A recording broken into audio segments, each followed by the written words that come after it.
There's so many things. Yeah. So call me.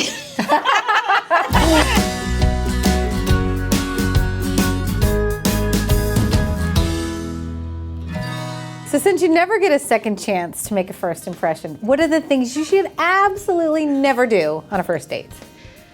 Okay. Boy, do you have an hour?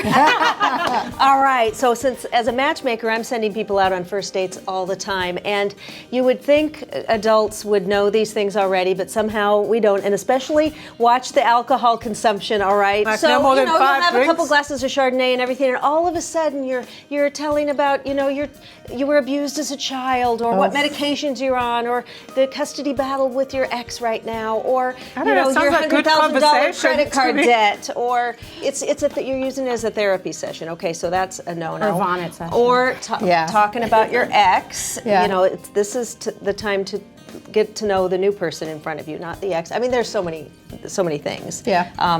So call me, and I'll make sure you get that list. So what do you do if the guy starts talking about his ex? Yeah, well, they'll do that too. Now, this is where the miscommunication happens, because one person, let's say you're divorced, they might say, so what happened? Why did you get a divorce? That's not an entry to talk for half an hour about what happened. You just say, maybe 60 seconds, 30 seconds, we're going out different directions in our life, but we love our kids. He's a great guy. He's the father of my children, whatever. I wish him the best. That's it, and then move on. Who wants to hear all about that?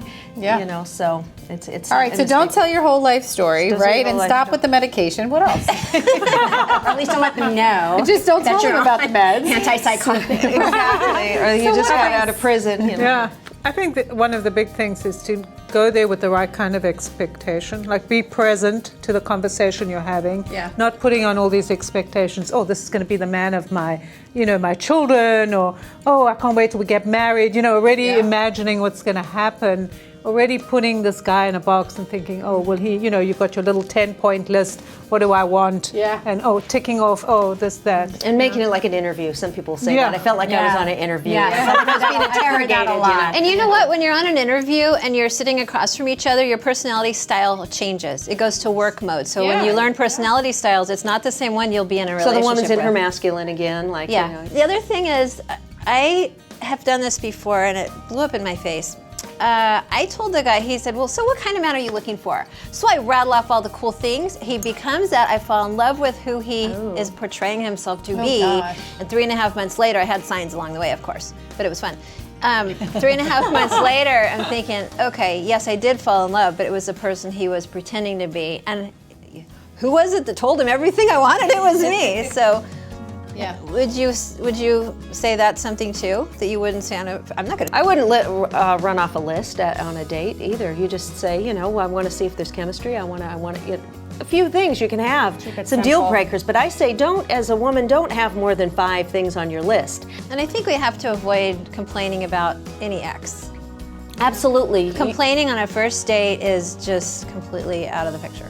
Because Sexy. Yeah. No, it's not. No, it's not sexy. And they at know all. you're going to be complaining about them to the next person. Yeah, they'll picture that. Oh, she's going to be complaining. There's a about difference that's gonna be me. between, because I just remember in my dating experience, men saying, so what was your last relationship? Why didn't it work out? I would think that that's different, saying, well, here's what happened versus, well, he was a real asshole. Right. Yeah. You say we weren't a good fit. We had a great relationship, and then at the end we kind of realized we were going in different directions. You don't have to say. Or if there was an infidelity, you can say that. There was an infidelity, and this is. That's honest. Couldn't work through that, to you. but you don't have to go into the details of. Yeah, I was a secretary, and that bitch I saw at the Christmas party, and I wanted to rip her, hair out.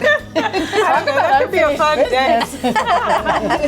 Now, I think the important thing is also because for women, because we're conditioned to be good girls, right, and to show up for the date the way we expect it to be. It's like a lot of times there's a lot of pretense going on, right? And when you start off pretending to be someone, that's hard work, maintaining that pretense, right? It is hard work. And then what happens if you do actually marry? You've got to continue the pretense, or that's when the problems I think start. you could solve a lot of this if instead of having a first date where you're interviewing each other, which is so unattractive. I like the way you said that, right? But to have something where you have fun together. I agree. I totally have agree. An experience. I say that to people all the time. Just go have fun and enjoy the meal. If anything, especially if you're getting treated, why not? I mean, So this elusive first date sounds like there's a couple rules for ladies to follow. Don't tell your life story. Have an experience and have fun, and don't expect that this guy's going to be your soulmate just off the first date. Remember, it's all about having fun, and then you can decide if you want a second